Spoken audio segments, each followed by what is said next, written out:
ശ്രീ സതീഷ് വസന്ത്, നേരത്തെ ചർച്ചയിൽ താങ്കൾ പറയുകയുണ്ടായി ഈ ഞാൻ ആരെന്നറിയാമോ എന്നുള്ള ചോദ്യം വളരെ നിഷ്കളങ്കമായ ഒരു ചോദ്യമാണ്. മേയർ എന്നുള്ള ഗർവ് കാണിച്ചതല്ല, പകരം താൻ മേയറാണ്, തന്നോട് ഇങ്ങനെയൊക്കെ പെരുമാറാമോ എന്നുള്ള നിഷ്കളങ്കതയുടെ ഭാഗമായിട്ടാണ് അവർ സ്വയം പരിചയപ്പെടുത്തിയത് എന്നാണ്. അങ്ങനെയാണെങ്കിൽ ഈ MLA കുറിച്ച് ഇദ്ദേഹം ആരാണെന്നറിയാമോ, ഞങ്ങൾക്ക് എന്ത് ചെയ്യാൻ സാധിക്കുമെന്നറിയാമോ, നിന്നെ കാണിച്ചു തരാം, അങ്ങനെയുള്ള തുടർ വാചകങ്ങൾക്ക് എന്താണ് മറുപടി? അല്ല, അത് ഈ വാക്ക് തർക്കങ്ങൾ വരുമ്പോഴത്തേക്ക് അങ്ങോട്ടും ഇങ്ങോട്ടും പറഞ്ഞു പിന്നെ യദുവും മോശമായിട്ടൊന്നുമല്ല. യദുവും കാര്യമായിട്ട് ഇത്രയും 5 പേരുടെ അടുത്ത് അയാളും പിടിച്ചിരുന്നു. കാര്യം എന്താ വെച്ചാൽ അയാളും വിട്ടുകൊടുത്തൊന്നുമില്ല. അയാൾ പറഞ്ഞതെന്ന് വെച്ചാൽ ഞാൻ MLA ആണെന്ന് പറഞ്ഞപ്പോഴും അത് നിങ്ങൾ MLA ആയ എനിക്കെന്തോന്ന്. അടുത്തത് മേയർ പറഞ്ഞപ്പോൾ ഞാൻ മേയർ എന്ന് പറഞ്ഞപ്പോൾ നിങ്ങൾ മേയറായി എന്തെന്ന്. ഇതെന്തെന്നറിയാമോ, ഇത് ഞാൻ പറഞ്ഞിട്ട് ഇപ്പം ഞാൻ ചോദിക്കുന്നത് ഒരു പൊതുനിരത്തിൽ സാധാരണക്കാരായ പൗരന്മാർ മാത്രമാണ് അവിടെ മേയറും MLA-യും ഒക്കെ. കാരണം ഔദ്യോഗിക കൃത്യനിർവഹണത്തിനൊന്നും പോയതല്ല, സ്വകാര്യ വാഹനത്തിൽ ബന്ധുക്കളോടൊപ്പം യാത്ര ചെയ്യവെയാണ്. അതുകൊണ്ട് അവിടെ യദു വിനയാന്വിതനായി ബഹുമാനപൂർവ്വം സംസാരിക്കണമെന്ന് ഒരു നിയമവുമില്ലല്ലോ. ഇല്ല, അങ്ങനെ ആ ഒരു രീതി ആ കോണ്ടസ്റ്റിൽ അല്ല ഞാൻ സംസാരിച്ചത്. ഞാൻ പറഞ്ഞത് ഇവർ ഈ പ്രശ്നങ്ങളിലേക്ക് വലുതായത് ഈ സംസാരത്തിലാണ്. നമ്മളെപ്പോഴും എന്ന് പറയുന്നത് ഒരു വണ്ടി ഓട്ടിക്കുമ്പോഴത്തേക്കായിരുന്നാലും മറ്റുള്ളവനൊന്ന് പ്രകോപനം വന്നാലും നമ്മളൊന്ന് തണുത്ത് നിന്ന് പോകേണ്ട ഒരു സംവിധാനം. പ്രത്യേകിച്ച് ഞാൻ പറയുന്നത് വെച്ചാൽ ഇപ്പോൾ യദുവിൻ്റെ കാര്യത്തില്ല, പ്രത്യേകിച്ച് ട്രാൻസ്പോർട്ടിൻ്റെ ബസ്സുകൾ നമ്മളെപ്പോഴും കാണാലും നമ്മൾ ലൈൻ വരിച്ചിട്ടുണ്ടെങ്കിൽ അതിൻ്റെ ഓപ്പോസിറ്റ് കയറി എപ്പോഴും അവർ വണ്ടി ഓട്ടിക്കുള്ളൂ. വണ്ടി വലിയ വണ്ടിയാണ്. അത് ഞാൻ ഇപ്പം യദുവിൻ്റെ കാര്യത്തിലല്ല ഞാനിത് പറയുന്നത്. പൊതുവേ അങ്ങനെ കണ്ടപ്പോഴത്തേക്ക് ഇപ്പോൾ മേയർ എന്നുള്ള രീതിയിൽ അവർക്ക് ഇപ്പോൾ ഒരു സ്ത്രീ എന്നുള്ള രീതിയിൽ അവർ പ്രതികരിച്ച് കാണും. അത് നിങ്ങൾ എന്തിനാണ് ഈ ഇത്രയും സ്പീഡിൽ ഓട്ടിക്കണമെന്ന്, അല്ലെങ്കിൽ സൈഡ് ഇദ്ദേഹം എന്ന് പറയുന്നത് തൃശ്ശൂരിൽ നിന്ന് വരണമെന്നൊന്നും മേയർക്ക് അറിഞ്ഞൂടാ. മേയർക്ക് ഇവരെ രാഷ്ട്രീയവും അറിഞ്ഞൂടാ. മേയറും ഇതുമായിട്ട് ഒരു പ്രശ്നവും ഇല്ല, മനസ്സിലായില്ലേ? അപ്പോൾ ഇത് അവിടെ വന്നിട്ടുള്ള ഒരു തർക്കത്തിലാണ് ഈ പ്രശ്നങ്ങളെല്ലാം വന്നത്. പിന്നെ നേരത്തെ രോഹിണി ചോദിച്ച പോലെ ഈ ലൈംഗിക ചുവയുള്ള ചേഷ്ട കാണിച്ചതെന്ന് വെച്ചാൽ മേയർ അപ്പോഴും സംസാരിക്കുന്നുണ്ട്. ആ വീഡിയോയിൽ നമുക്ക് കാണുമ്പോൾ നേരത്തെ അത് കഴിഞ്ഞിട്ടൊന്നുമല്ല, നിങ്ങൾ എന്തിനാണ് അത് കാണിച്ചത് എന്നുള്ള രീതിയിൽ മേയർ വന്ന് സംസാരിക്കുക. അതിന് മുമ്പുള്ള വീഡിയോ ഞാൻ കണ്ടില്ല. ഇതാണ് അവിടെ നമ്മൾ കണ്ടതിൽ അതിലുണ്ട്, ഇല്ലയെന്നൊന്നുമില്ല. പക്ഷേ യദുവിനെ സംബന്ധിച്ച് ഈ വണ്ടി ഓട്ടിച്ചുകൊണ്ട് വന്നു അദ്ദേഹം വീട്ടിൽ ചെന്നിട്ട് ഇപ്പം തമ്പാനൊരു വണ്ടി ഒതുക്കിയിട്ട് കാര്യം ഉച്ചയ്ക്ക് 2:30 മണിക്ക് കയറിയ വണ്ടിയാണ്. അത് വീട്ടിൽ വന്നിട്ട് എത്രയും പെട്ടെന്ന് വീട്ടിൽ പോയി ഒന്ന് കിടക്കാനുള്ള ഇതായിരിക്കും അദ്ദേഹം നല്ല സ്പീഡിൽ വന്നത്. പക്ഷേ ഇതെന്ന് പറയുന്നത് മേയർക്കോ അല്ലെങ്കിൽ യദുവിനോ പരസ്പരം വിദ്വേഷമൊന്നുമില്ല, ഇത് രാഷ്ട്രീയമൊന്നുമല്ല. പക്ഷെ ഇപ്പോഴെന്ന് വെച്ചാൽ ഇത് രാഷ്ട്രീയവൽക്കരിച്ചിരിക്കുകയാണ്. ആ രാഷ്ട്രീയവൽക്കരിക്കുന്നത് ശരിയായ നടപടിയല്ല എന്നാണ് പറയുന്നത്. ആ രാഷ്ട്രീയവൽക്കരിച്ച് കഴിയുമ്പോഴത്തേക്ക് അത് പിന്നെ വേറൊരു രീതിയിലേക്ക് പോകും. ഇവിടെ ആരും സപ്പോർട്ടൊന്നും അങ്ങനെയൊന്നും ഇല്ലല്ലോ, കൊടുത്തിട്ടില്ലല്ലോ. അപ്പോൾ ഇത് രാഷ്ട്രീയവൽക്കരിക്കാതെ ഇത് സമാധാനപരമായി കൊണ്ടുപോകണമെന്നാണ് എൻ്റെ ഒരു അഭിപ്രായം. കാര്യം ഇത് റോഡിൽ വെച്ച ഒരു സംഭവമാണ്. അത് വിത്ത് ഒരു ആക്സിഡൻഷ്യൽ കേസാണ് ഇതൊക്കെ. ഇത് നമ്മൾ രണ്ടുപേരും തമ്മിൽ ഒരു പ്രകോപനമായ സംസാരം വന്നു. അതാണ് ഇതിൻ്റെ ഒരു. ശ്രീ സതീഷ് വസന്ത്, ഈ വിഷയത്തെ ആരും രാഷ്ട്രീയവൽക്കരിച്ചിട്ടില്ല. ഇന്നുവരെ ആരും അതെന്തുകൊണ്ടെന്നറിയാമോ? മേയർ ആരുടെ പ്രതിനിധിയാണ്? CPM-ന്റെ. അവർക്കൊരു ഉത്തരവാദിത്വമുണ്ട്. അവർ എന്തുകൊണ്ട് വായടച്ചിരിക്കുന്നു എന്നുള്ള ചോദ്യമാണ്. അത് രാഷ്ട്രീയവൽക്കരണമല്ല. താങ്കളിലേക്ക് എത്താം. ഒരു കാര്യമാണ്, മേയർ ഇന്ന് കൗൺസിലിലും പറഞ്ഞിട്ട് സ്ത്രീ എന്തെങ്കിലും ചെയ്തു കഴിഞ്ഞാൽ അതിന് സൈബർ അറ്റാക്കുകൾ അവരെ പറ്റി എന്തെല്ലാം പറഞ്ഞെന്ന് നമ്മൾ കണ്ട് സൈബർ അറ്റാക്കുകൾ കണ്ടിട്ടുണ്ട്. അതിലേക്കൊന്നും പോകുന്നില്ല. ഇതൊരു ചെറിയൊരു കേസിനെ പർവ്വതീകരിച്ചു, അത് വലുതായിപ്പോയി, അത് മാത്രമേ പറയാനുള്ളൂ. ഇത് ചെറിയൊരു നിസ്സാര കേസായിരുന്നു. ശരി, ശ്രീജിത്ത് പണിക്കർ, ഇത് വളരെ നിസ്സാരമായ കേസാണോ? ഉത്തരവാദപ്പെട്ട സ്ഥാനത്തിരിക്കുന്ന നഗര മാതാവ് ഇത്തരത്തിൽ നടു റോഡിൽ പൊതുഗതാഗത സംവിധാനമായ KSRTC ബസിന്റെ കുറുകെ കൊണ്ടിട്ട് ഞാൻ ആരെന്നറിയാമോ, ഈ നിൽക്കുന്നത് ആരെന്നറിയാമോ എന്നൊക്കെ ചോദിക്കുന്നത് വളരെ നിസ്സാരമായ കാര്യമാണോ? ഇവിടെ യദുവിന്റെ മറുപടി കൊണ്ട് മാത്രമാണോ ഇത് പർവ്വതീവൽക്കരിച്ചത്? അല്ല, ഇവിടെ ശ്രീ സതീഷ് വസന്ത് സംസാരിക്കുന്നത് ഞാൻ കേട്ടു. അദ്ദേഹം അവസാനം പറഞ്ഞു നിർത്തിയത് ഇതൊരു ചെറിയ പ്രശ്നമായിരുന്നു എന്ന നിലയ്ക്കാണ്. ഇങ്ങനെ പർവ്വതീകരിക്കേണ്ടുന്ന ആവശ്യമില്ലാത്ത ഒരു ചെറിയ പ്രശ്നമാണ് എന്ന്. പക്ഷേ തിരുവനന്തപുരം മേയർ ശ്രീമതി ആര്യ രാജേന്ദ്രൻ ഇതൊരു ചെറിയ പ്രശ്നമല്ല എന്നാണ് ആവർത്തിച്ച് പറയുന്നത്. അത് ശ്രീ സതീഷ് വസന്തിനെ പോലും കൺവിൻസ് ചെയ്യിക്കാനായിട്ട് മേയറിന് സാധിച്ചിട്ടില്ല എന്നുള്ളതിൽ എനിക്ക് വലിയ സഹതാപമാണ് തോന്നുന്നത്. കാരണം ഇത് സ്ത്രീത്വത്തിനെതിരെ ഉള്ള ഒരു ആക്രമണം എന്ന നിലയ്ക്കും അശ്ലീലമായിട്ടുള്ള ചില ചേഷ്ടകൾ കാണിച്ചു എന്നുമൊക്കെയാണ് അവരുടെ ആരോപണം. അപ്പോൾ അത് തീർച്ചയായിട്ടും അവിടെ നടന്നിട്ടുണ്ട് എങ്കിൽ അത് തീർച്ചയായിട്ടും ചെറിയ ഒരു കാര്യമല്ല. അപ്പോൾ ശ്രീ സതീഷ് വസന്ത് പോലും അത് വിശ്വസിക്കുന്നില്ല എന്ന നിലയ്ക്കാണ് ഞാൻ മനസ്സിലാക്കുന്നത്. കാരണം അതൊരു ചെറിയ പ്രശ്നം തന്നെയാണ്, അതൊരു വാക്ക് തർക്കമാണ് എന്നൊക്കെയാണ് അദ്ദേഹം പറയുന്നത്. നേരെ മറിച്ച് ശ്രീമതി ആര്യ രാജേന്ദ്രൻ ആവർത്തിച്ച് പറയുന്നത് ഇതൊരു വാക്ക് തർക്കത്തിന്റെ പ്രശ്നമോ ഓവർ സ്പീഡിങ്ങിന്റെ പ്രശ്നമോ സൈഡ് കൊടുക്കാത്തതിന്റെ പ്രശ്നമോ അല്ല, അതുകൊണ്ട് ഇത് വളരെ ഗുരുതരമായിട്ടുള്ള ഒരു പ്രശ്നമാണ് എന്നാണ്. എന്തായാലും ഇവിടെ ഒരു പ്രധാനപ്പെട്ട കാര്യമുണ്ട്. എല്ലാവരും ഒന്ന് ചിന്തിക്കേണ്ടുന്ന ഒരു കാര്യമാണ്. ഇപ്പോൾ ഇങ്ങനെ ഇവരെ ഈ ആരോപിച്ചിരിക്കുന്ന രീതിയിലുള്ള കാര്യങ്ങളെല്ലാം തന്നെ അവിടെ നടന്നു എന്ന് കരുതിക്കോളൂ. അതിപ്പോ അമിത വേഗമായിക്കോട്ടെ, അല്ലെങ്കിൽ സൈഡ് കൊടുക്കാൻ സമ്മതിക്കാത്തതായിക്കോട്ടെ, ഇനി അതുമല്ല എങ്കിൽ എന്തെങ്കിലും മോശമായിട്ടുള്ള ചേഷ്ടകൾ കാണിച്ചു എന്ന് തന്നെ ഇരിക്കട്ടെ. ആരെയാണ് ഇത് കാണിച്ചിരിക്കുന്നത്? അത് തിരുവനന്തപുരം മേയറായിട്ടുള്ള ആളെയാണ്. അവര് തന്നെ പറയുന്നത് പോലെ അവരുടെ സഹോദരന്റെ ഭാര്യയുമാണ്. അപ്പൊ അങ്ങനെ രണ്ടാൾക്കാർ, വളരെ ഇൻഫ്ലുവൻഷ്യൽ ആയിട്ടുള്ള ഒരാളാണ് തിരുവനന്തപുരം മേയർ. തിരുവനന്തപുരം മേയറെ സംബന്ധിച്ചിടത്തോളം ഇങ്ങനെയുള്ള ഒരു തെറ്റായിട്ടുള്ള സമീപനം കണ്ടു, അങ്ങനെയുള്ള ഒരു മോശമായിട്ടുള്ള പെരുമാറ്റം ഒരാളിന്റെ ഭാഗത്ത് നിന്ന് ഉണ്ടായി എങ്കിൽ ഉത്തരവാദിത്ത ബോധമുള്ള ഒരു മേയറാണെങ്കിൽ ചെയ്യേണ്ടത് അന്നേ ദിവസം തന്നെ ഇതിന് KSRTCക്കും പോലീസിനും പരാതി കൊടുക്കുക എന്നുള്ളതാണ്.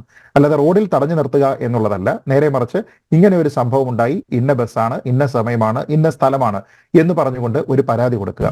ആ പരാതി കൊടുക്കുമ്പോൾ ഇത്ര ഇൻഫ്ലുവൻഷ്യൽ ആയിട്ടുള്ള ഒരാൾ ഒരു പരാതി കൊടുത്തു കഴിഞ്ഞാൽ നിശ്ചയമായും അന്നേ ദിവസം തന്നെ അയാൾ ഡ്യൂട്ടി അവസാനിപ്പിക്കുന്ന സമയത്ത് തമ്പാനൂർ ബസ് ഡിപ്പോയിൽ നിന്ന് തന്നെ അയാളെ പൊക്കും എന്ന കാര്യത്തിൽ യാതൊരു വിധത്തിലുള്ള സംശയവുമില്ല. അപ്പൊ അതൊരു പ്രിവിലേജിന്റെ വിഷയമാണ്.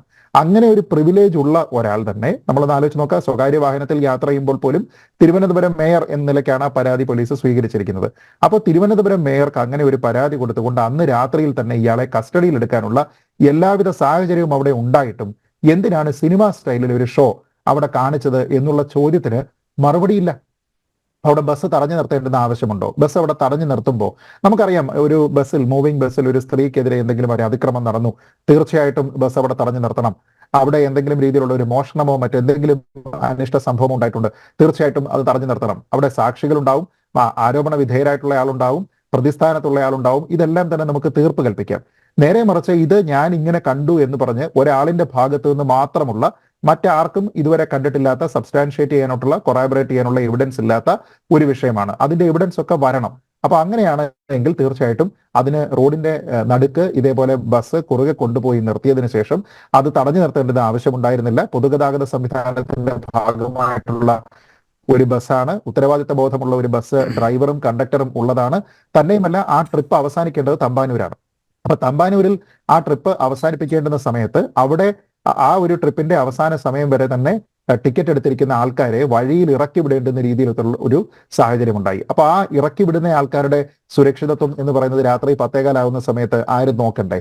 അതിൽ സ്ത്രീകളുണ്ടെങ്കിലോ, അതിൽ പെൺകുട്ടികൾ ഉണ്ടെങ്കിലോ അവരുടെ സുരക്ഷിതത്വം എന്ന് പറയുന്നത് നോക്കണ്ടേ? എന്നെ എന്തെങ്കിലും ഒരു ആംഗ്യം കാണിച്ചു, അതുകൊണ്ട് ഈ ബസ് ഇവിടെ കിടക്കട്ടെ എന്നൊരാൾ തീരുമാനിച്ചാൽ മറ്റുള്ള ആൾക്കാർക്ക് ചോദിക്കാനും പറയാനും ആരുമില്ല എന്നാണോ പറയേണ്ടത്? അപ്പൊ ഇവിടെ ബസ്സിന്റെ ട്രിപ്പ് മുടക്കുക എന്ന് പറയുന്നതും സിനിമാ സ്റ്റൈലിൽ ഇങ്ങനെയൊക്കെ കാണിക്കുക എന്ന് പറയുന്നതും എല്ലാം തന്നെ ഗുരുതരമായിട്ടുള്ള മോട്ടോർ വാഹന നിയമത്തിന്റെ ലംഘനമാണ്. അത് തന്നെയുമല്ല, KSRTCക്ക് തന്നെ വളരെ തെറ്റായിട്ടുള്ള, ഒരു സർക്കാർ ജീവനക്കാരനെ ഡ്യൂട്ടി സമയത്ത് കൃത്യനിർവഹണം നടത്തി എന്ന രീതിയിലുള്ള ഗുരുതരമായിട്ടുള്ള പ്രശ്നമാണ്.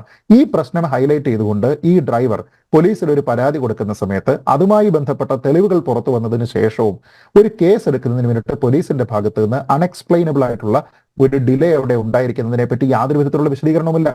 അവിടെയുള്ള യാത്രക്കാർക്ക് ഉണ്ടായിരിക്കുന്ന ബുദ്ധിമുട്ടിനെ പറ്റി അഡ്രസ് ചെയ്യാനായിട്ട് ആരുമില്ല. സീബ്ര പാർക്കിംഗ് അല്ലെങ്കിൽ സീബ്ര ലൈനിൽ അവിടെ കൊണ്ടുവന്ന് വണ്ടി പാർക്ക് ചെയ്യുകയാണ്. ആ പാർക്ക് ചെയ്യുന്ന സമയത്ത് അതിനെപ്പറ്റി ചോദിക്കാനായിട്ട് ആരുമില്ല. ഇടതുവശം ചേർന്ന് ഓവർടേക്ക് ചെയ്യുകയാണ്, അതിനെപ്പറ്റി ചോദിക്കാനായിട്ട് ആരുമില്ല. നമ്മളൊന്ന് നോക്കിക്കഴിഞ്ഞാൽ പോലീസ് ഏമാന്മാരാണെങ്കിലും മോട്ടോർ വാഹന വകുപ്പിലെ ഏമാന്മാരാണെങ്കിലും മുക്കിന് വീഡിയോ ചെയ്തിട്ട് ഇവരുടെ എല്ലാം സോഷ്യൽ മീഡിയ ഹാൻഡിലുകളിൽ ഇട്ടിട്ട് വളരെ വലിയ രീതിയിലുള്ള അവബോധനം നടത്തിക്കൊണ്ടിരിക്കുകയാണ്. ആൾക്കാർക്ക് ക്ലാസ് എടുക്കുകയാണ്. ആൾക്കാരെ എങ്ങനെ ഏത് വശത്തുകൂടി വാഹനം ഓടിക്കണം, എവിടെ വെച്ച് വാഹനം ഓവർടേക്ക് ചെയ്യണം, ചെയ്യരുത് എന്നൊക്കെ പറഞ്ഞിട്ട് വീഡിയോകൾ ഇങ്ങനെ ഇടുകയാണ്. അതിനു വേണ്ടിയിട്ടുള്ള സെനാരിയോ വീഡിയോസ് ഇവരുണ്ടാക്കി ഇടുകയാണ്. പക്ഷേ റിയൽ ലൈഫിൽ ഒരു ഇൻസിഡന്റ് നടക്കുന്ന സമയത്ത് അതുമായി ബന്ധപ്പെട്ട് ഒരു കേസും എടുക്കുന്നില്ല.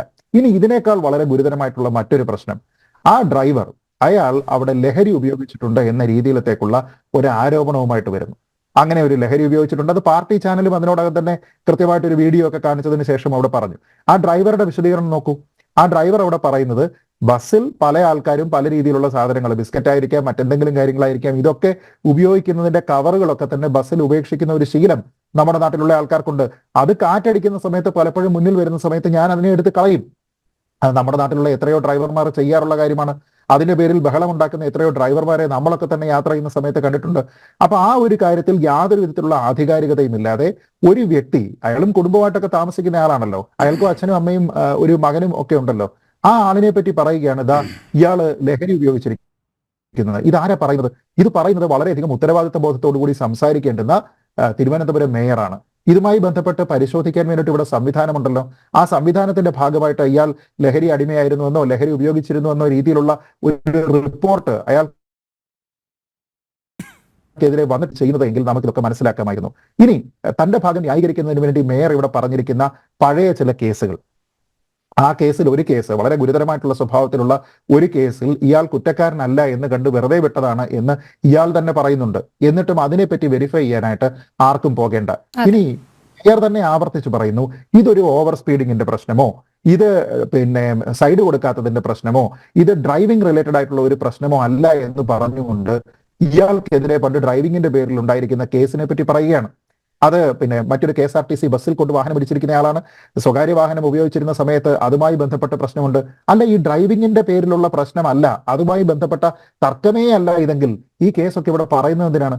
അപ്പൊ എങ്ങനെയും തന്റെ ഭാഗം ന്യായീകരിക്കുന്നതിന് വേണ്ടിയും ഇയാൾ ഒരു സീരിയൽ ഒഫൻഡർ ആണ് എന്ന് കാണിക്കുന്നതിന് വേണ്ടിയിട്ടുള്ള അമിതമായിട്ടുള്ള ഒരു ആവേശം അവിടെ കാണാനുണ്ടായി. അത് വളരെ തെറ്റാണ്. അത് മാത്രമാണ് ഇവിടെ കുറ്റം പറയുന്നത്. മറ്റു കാര്യങ്ങളൊക്കെ തന്നെ നിങ്ങൾ തെളിവെടുത്തോളൂ. അയാൾ എന്തെങ്കിലും രീതിയിലുള്ള അശ്ലീല ചേഷ്ട കാണിച്ചിട്ടുണ്ടെങ്കിൽ അയാൾക്കെതിരെ സാധ്യമായിട്ടുള്ള പരമാവധി ശിക്ഷ കിട്ടുന്ന രീതിയിലേക്കുള്ള നടപടികൾ എടുത്തോളൂ. പക്ഷേ ഇവിടെ മേയർ കള്ളം പറഞ്ഞിട്ടുണ്ട് ചുരുങ്ങിയത് 2 അവസരങ്ങളിലെങ്കിലും എന്നുള്ള കാര്യത്തിനെ പറ്റി ഓണപ്പ് ചെയ്യാൻ ഇവിടെ ആളുണ്ടാവണം. അവർ ചെയ്തിരിക്കുന്ന ഒഫൻസ് എന്ന് പറയുന്നത് ഗുരുതരമാണ് എന്ന് പറയാനായിട്ടുള്ള ആൾക്കാർ ഇവിടെ ഉണ്ടാകണം. അതിന്റെ പേരിൽ അവർക്കെതിരെ കൊടുത്തിരിക്കുന്ന കേസ്, ആ കേസ് നിലനിൽക്കുന്നതാണ് എന്ന് കണ്ടുകൊണ്ട് അത് രജിസ്റ്റർ ചെയ്യുന്നതിന് വേണ്ടിയിട്ട് ഈ കാലതാമസം എന്തിനാണ്? അപ്പൊ ഇവിടെ ഇരട്ട നീതി എന്നൊരു സംവിധാനം ഈ ഒരൊറ്റ വിഷയത്തിൽ കാണാനുണ്ട് എന്നുള്ള കാര്യത്തിൽ തർക്കമില്ല. അപ്പോ ഈ ഡ്രൈവറായിട്ടുള്ള യദു ആദ്യം മുതൽ ആവർത്തിക്കുന്നത് പോലെ ഞാനൊരു സാധാരണക്കാരനും അവർ ഇൻഫ്ലുവൻഷ്യൽ ആയിട്ടുള്ള ഒരാളുമാണ്. അവരുടെ ഒത്താശ ചെയ്യുന്നതിന് വേണ്ടി, അവർ പറയുന്ന കാര്യങ്ങൾ കേൾക്കുന്നതിന് വേണ്ടി ഇവിടെ ഒരു സംവിധാനമുണ്ട്. എനിക്കില്ല. ഞാൻ ദിവസം 700 രൂപ കിട്ടിയാൽ കിട്ടി എന്ന രീതിയിലത്തേക്കുള്ള ഒരു കോൺട്രാക്ട് ജീവനക്കാരനാണ്. എന്റെ കുടുംബം കഴിയുന്നതിനുള്ള ഏക വരുമാന മാർഗം ഇതാണ്. ഇത് മുട്ടിക്കാൻ വേണ്ടിയിട്ട്, ഇത് ഇല്ലാതെയാക്കാൻ വേണ്ടിയിട്ട് പല ആൾക്കാർക്കും കഴിയും. ഞാനൊരു പാവത്താനാണ് എന്ന രീതിയിലത്തേക്ക് പറയുന്നു. ഈ ഇരട്ട നീതി നിങ്ങളൊന്ന് ആലോചിച്ച് നോക്കണം. അത് മാത്രമല്ല, പോലീസ് സ്റ്റേഷനിൽ ഹാജരാക്കിയപ്പോൾ പോലീസുകാർ തന്നെ യദുവിനെ അത് പറഞ്ഞു പഠിപ്പിക്കുകയാണ്. നിന്നെ കൊണ്ട് ഇത്രയും സ്വാധീനമുള്ളവരുടെ മുന്നിൽ പിടിച്ചു നിൽക്കാൻ കഴിയുമോ? നീ എങ്ങനെയെങ്കിലും ഫോൺ ചെയ്ത് ഒരു സോറി പറഞ്ഞ് ഇത് ഒത്തുതീർപ്പിലേക്ക് എത്തിക്കൂ എന്ന്. അത് വിശ്വസിച്ചുകൊണ്ട് മേയറെ വിളിക്കുന്നുണ്ട്, സോറി പറയുന്നുണ്ട്. പക്ഷേ അവർ അപ്പോഴും എടുത്ത നിലപാട്. ശ്രീമതി രോഹിണി, ഇതിൽ ഒരു കാര്യം നമ്മൾ ആലോചിച്ച് നോക്കണം. ഇങ്ങനെയുള്ള ഡ്രൈവർമാരുടെയും ചുമട്ട് തൊഴിലാളിക്കാരുടെയും കൂലിപ്പണിക്കാരുടെയും ഒക്കെ കൂടെ പാർട്ടിയാണ് CPM. അത്തരത്തിലുള്ള പാർട്ടിയാണ് CPM. അപ്പോൾ അങ്ങനെയുള്ള ആൾക്കാരുടെ അടുത്ത് എന്നെ അറിയുമോ, ഞാൻ ആരാണെന്ന് നിങ്ങൾക്ക് അറിയുമോ എന്നൊക്കെ ചോദിച്ചുകൊണ്ട് ഇങ്ങനെ പാതിരാത്രിയിൽ ഷോ കാണിക്കാനായിട്ട് പോകുന്ന സമയത്ത് ഇങ്ങനെയുള്ള ആൾക്കാർ ചോരയും നീരും കൊടുത്ത് വളർത്തിയ പ്രസ്ഥാനമാണ് ഈ തൊഴിലാളി വർഗ പ്രസ്ഥാനം എന്നുള്ള തിരിച്ചറിവെങ്കിലും ഇന്നത്തെ തലമുറയിലുള്ള കുഞ്ഞുവാവകൾക്ക് ഉണ്ടാകണം എന്ന് മാത്രമേ എനിക്ക് പറയാനുള്ളൂ. ശ്രീ വിഷ്ണു, ഇന്ന് നഗരസഭയിൽ BJP കൗൺസിലർമാരുടെ ഭാഗത്തു നിന്നും ശക്തമായ പ്രതിഷേധം തന്നെയാണ് ഉണ്ടായിരിക്കുന്നത്. എന്തായാലും യദുവിന് പിന്തുണ നൽകും എന്ന് തന്നെയാണല്ലോ അറിയിച്ചിരിക്കുന്നത്. തുടർ നടപടികളിലും ആ ഒരു പിന്തുണ പ്രതീക്ഷിക്കാമോ BJPയുടെ ഭാഗത്ത് നിന്ന്? സംശയവുമില്ല. നീതിപൂർവമായ കാര്യങ്ങളിൽ BJP കൃത്യമായി പിന്തുണ പൊതുസമൂഹത്തിൽപ്പെട്ട ആർക്കും ഇത്തരത്തിലുള്ള ഒരു അപകടം നേരിടുമ്പോൾ ഞങ്ങൾ പിന്തുണ നൽകാറുണ്ട്. പക്ഷെ അതിന് വ്യക്തമായൊരു ഉത്തരം നൽകാനോ തനിക്ക് തെറ്റുപറ്റിയതെന്ന് തിരുത്താനോ ഈ മേയർ ഇതുവരെ തയ്യാറായിട്ടില്ല. അതുമാത്രമല്ല, ഈ ചെറുപ്പക്കാരൻ മേയറെ വിളിച്ച് സോറി പറയുമ്പോൾ പോലും ഫോണിൽ കൂടി മേയറുടെ വായിൽ നിന്ന് വരുന്നത് അസഭ്യവർഷമായിരുന്നു. അങ്ങനെ ഒരു തെറ്റ് തനിക്ക് പറ്റാത്തതിന് പോലും സോറി പറഞ്ഞപ്പോൾ ഒരു ചെറുപ്പക്കാരന് നേരിടേണ്ടി വരുന്ന അവസ്ഥ ഇതാണെങ്കിൽ ഈ നഗരത്തിൽ ജീവിക്കുന്ന ജനങ്ങളുടെ അവസ്ഥ എന്താണ്? സാധാരണക്കാരോട്, തൊഴിലാളികളോട്, ചുമട്ടു തൊഴിലാളികളോടൊന്നും യാതൊരുവിധ നീതിയും കാണാത്ത ഇവർ എങ്ങനെയാണ് നാട് ഭരിക്കുന്നത്?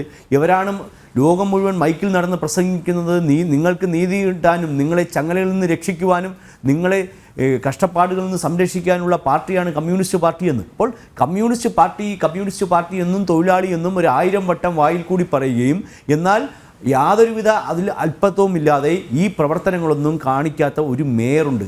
ഈ മേയർ ഇന്ന് നാടിന് മൊത്തം അപമാനമായി മാറിയിട്ടുണ്ട്. ലോകത്തിൻ്റെ മുന്നിൽ നിന്ന് തിരുവനന്തപുരം അപമാനിതരായിരിക്കുകയാണ്. കാരണം ഈ മേയർ നടത്തിയ പ്രവൃത്തി അത്യധികം ശിക്ഷ അവർക്ക് തന്നെ നൽകേണ്ടതാണ്. കാരണം അവരും അവരുടെ വീട്ടുകാരും ഒക്കെ ഇറങ്ങി റോഡിലേക്ക് ഇറങ്ങി ഗുണ്ടായിസം കാണിക്കുമ്പോൾ ഇതൊന്നും പൊതുജനം കാണുന്നില്ല എന്നും ജനങ്ങളെല്ലാം വിഡ്ഢികളാണ് എന്നും കരുതുന്ന CPM-ന് അതിശക്തമായ തിരിച്ചടി കേരളത്തിലെ ജനങ്ങൾ, പ്രത്യേകിച്ച് തിരുവനന്തപുരത്തെ ജനങ്ങൾ നൽകുമെന്നുള്ള കാര്യത്തിൽ യാതൊരു തർക്കവുമില്ല. അതെ. ശ്രീ സതീഷ് വസന്ത്, നേരത്തെ താങ്കൾ സൂചിപ്പിക്കുകയുണ്ടായി ഇപ്പോൾ ഈ വിഷയത്തെ രാഷ്ട്രീയവൽക്കരിക്കാനുള്ള ശ്രമം നടക്കുന്നുവെന്നുള്ളത്.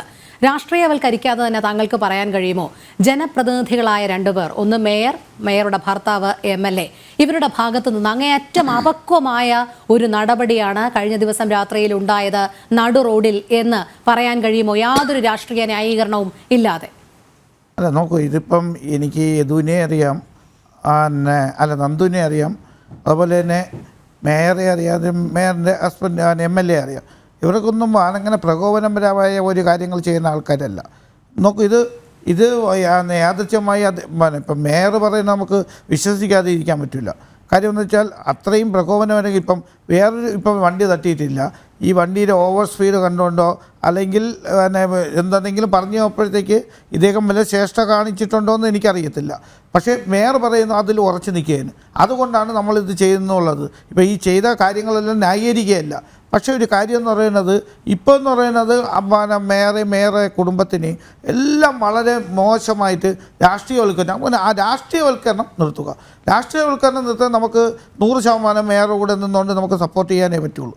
നോക്കുന്ന ഒരു ശതമാനം ആ രാഷ്ട്രീയമായിട്ട് മാറ്റി വെച്ചിട്ട് ഇത് നമുക്ക് സംഭവിച്ചത് ഒരു റോഡ് വക്കിൽ നടന്ന ഒരു സംഭവമായിട്ട് എനിക്കിതിനെ കണക്കാക്കാൻ പറ്റുള്ളൂ. പിന്നെ മേയർക്ക് എങ്ങനെ കണക്കാക്കാമെന്ന് എനിക്കറിയില്ല.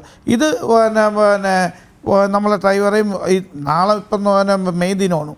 അങ്ങനെ അദ്ദേഹം നേരത്തെ പറഞ്ഞത് ഈ അദ്ദേഹത്തിൻ്റെ ജോലി, അങ്ങനെ ജോലിയിൽ നിന്നൊന്നും പിരിച്ചു വിടുന്ന ഒരു പാർട്ടിയും